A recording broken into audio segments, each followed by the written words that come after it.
ताड़का के पति और बेटा कौन है जो आप नहीं जानते होंगे। स्त्री के रूप में ताड़का एक घोर पाप है और पाप को नष्ट करने में कोई पाप नहीं होता। हे राम, तुम इस पापिनी का संहार कर दो। प्रातःकाल स्नान संध्योपास नदी कार्यों से निवृत्त होकर राम और लक्ष्मण गुरु विश्वामित्र के साथ सरिता तट पर पहुंचे। एक वनवासी मुनि ने विश्वामित्र के साथ 2 सुकुमार बालकों को देखा तथा उनका परिचय प्राप्त कर वे एक छोटी सी सुंदर नौक ले आए और विश्वामित्र से बोले, हे मुनिराज, आप इन राजकुमारों के साथ इस नौक पर बैठकर सरिता पार कर लीजिए।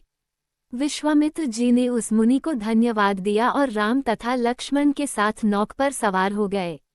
इस प्रकार वे सागर से मिलन की आतुरता में कलकलनाद के साथ दौड़ती जा रही उस नदी को पार कर गए। नदी के उस पार एक भयानक वन था। उस वन को देखकर राम बोले, गुरुदेव, यह वन तो बड़ा भयंकर है। सभी ओर से सिंह, व्याघ्र आदि हिंसक पशुओं के दहाड़ने और हाथियों के चिंघाड़ने की ध्वनि आ रही हैं। जंगली सुअर, भालू, वन भैंसे आदि वन्य प्राणी भ्रमण करते दृष्टिगत हो रहे हैं। वृक्षों की सघनता के कारण सूर्य का प्रकाश इस वन के भीतर घुसने का साहस नहीं कर पा रहा है और इसी कारणवश चारों ओर अंधकार हो रहा है। इस अति दुर्गम वन का क्या नाम है? राम के इस प्रश्न का उत्तर विश्वामित्र ने इस प्रकार दिया, हे राघव, पूर्व काल में इस स्थान में वन न होकर मलदा और करुप नाम के 2 बड़े समृद्ध राज्य हुआ करते थे। दोनों ही राज्य ऊंची ऊंची अट्टालिकाओं, वीथिकाओं तथा सुंदर पथों से सुशोभित थे तथा धन धान्य और समृद्धि से परिपूर्ण थे। दूर दूर के व्यापारी यहाँ पर व्यापार करने आया करते थे, किंतु ताड़का नामक एक यक्ष कन्या ने उन दोनों राज्यों का विनाश कर दिया। ऋषि विश्वामित्र ने आगे बताया, ताड़का कोई साधारण स्त्री न होकर सुंद नाम के राक्षस की पत्नी और मारीच नामक राक्षस की माता है। उसके शरीर में 1000 हाथियों के बराबर बल है और वह अत्यंत पराक्रमी और शक्तिशाली है।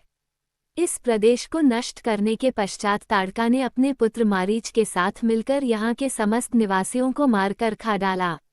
अब उनके भय से यहाँ 2-2 कोस दूर तक किसी मनुष्य की परछाई भी दिखाई नहीं देती।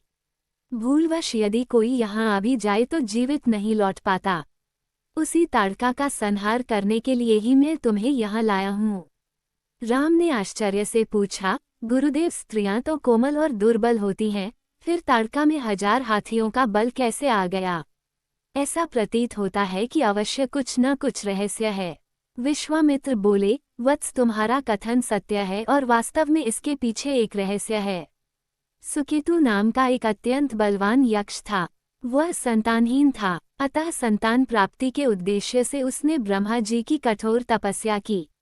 उसकी तपस्या से प्रसन्न होकर ब्रह्मा जी ने उसे संतान होने का वरदान दे दिया। परिणामस्वरूप ताड़का का जन्म हुआ। सुकेतु के द्वारा ताड़का के अत्यंत बली होने का वर मांगने पर ब्रह्मा जी ने उसके शरीर में 1000 हाथियों का बल दे दिया।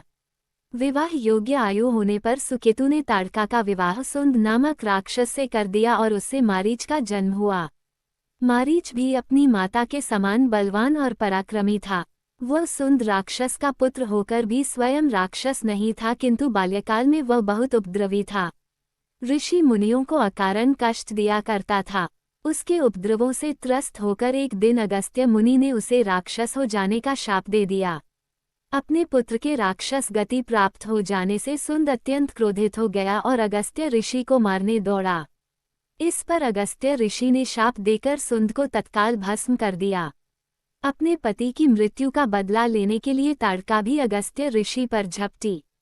इस पर अगस्त्य ऋषि ने शाप देकर ताड़का के सौंदर्य को नष्ट कर दिया और वह अत्यंत कुरूप हो गई। अपनी कुरूपता को देखकर और अपने पति की मृत्यु का बदला लेने के लिए ताड़का ने अगस्त्य मुनि के आश्रम को नष्ट करने का संकल्प किया है। अतः हे राम, मैं तुम्हें आज्ञा देता हूँ कि तुम ताड़का का वध करो। तुम्हारे अतिरिक्त इसका वध कोई भी नहीं कर सकता। अपने मन से यह विचार निकाल दो कि यह स्त्री है और स्त्री का वध मैं कैसे करूं। स्त्री के रूप में यह एक घोर पाप है और पाप को नष्ट करने में कोई पाप नहीं होता। समस्त संशय को त्याग कर मेरी आज्ञा से तुम इस पापिनी का संहार कर दो। राम ने कहा, गुरुदेव, आपकी आज्ञा मुझे शिरोधार्य है। समस्त मानवों के कल्याण के लिए मैं अवश्य ही ताड़का का वध करूंगा। इतना कहकर राम ने अपने धनुष पर बाण रखकर उसकी प्रत्यंचा को कान तक खींचकर भयंकर टंकार किया। टंकार से उत्पन्न ध्वनि से समस्त वन प्रांत गुंजायमान हो उठा। वन्य प्राणी भयभीत होकर इधर उधर भागने लगे। इस प्रकार की अप्रत्याशित खलबली मची देखकर ताड़का क्रोध से भर उठी। धनुष ताने राम को देखते ही इस विचार से कि कोई अपरिचित कुमार उसके साम्राज्य पर आधिपत्य करना चाहता है, वह क्रोध से पागल हो गई। राम पर आक्रमण करने के लिए वह तीव्र गति से उन पर झपटी।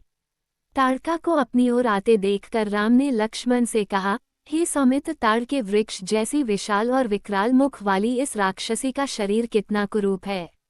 इसकी मुख मुद्रा देखकर ही प्रतीत होता है कि यह बड़ी हिंसक है और निरीह प्राणियों की हत्या करके उनका रक्तपान करने में इसे बहुत आनंद आता होगा। तुम एक तरफ सावधान होकर खड़े हो जाओ और देखो कि कैसे इसे मैं अभी यमलोक भेजता हूँ। विकराल देहधारिणी ताड़का अपने बड़े बड़े दांत चमकाती, भुजाओं को फैलाए हुए द्रुतगामी बिजली की तरह राम और लक्ष्मण पर अत्यंत तीव्रता के साथ झपटी। राम इस भयंकर आक्रमण के लिए पहले से ही तत्पर थे। उन्होंने तीक्ष्ण बाण चलाकर उसके हृदय को छलनी कर दिया। उसके वक्षस्थल से गर्म गर्म रक्त की धारा प्रवाहित हो उठी। वह आक्रमण करने के लिए पुनः टूट पड़े। इससे पूर्व ही राम ने एक और बाण चला दिया जो सीधे उसके वक्ष में जाकर लगा। वह पीड़ा से चीखती हुई चक्कर खाकर भूमि पर गिर पड़ी और अगले ही क्षण उसके प्राण पखेरु उड़ गए। राम के इस रण कौशल और ताड़का की मृत्यु से ऋषि विश्वामित्र अत्यंत प्रसन्न हुए। उनके मुख से रामचंद्र के लिए आशीर्वचन निकलने लगे। गुरु की आज्ञा से वहीं पर सभी ने रात्रि व्यतीत किया। प्रातःकाल उन्होंने देखा कि ताड़का के आतंक से मुक्ति पा जाने के कारण उस वन की भयंकरता और विकरालता समाप्त हो चुकी है।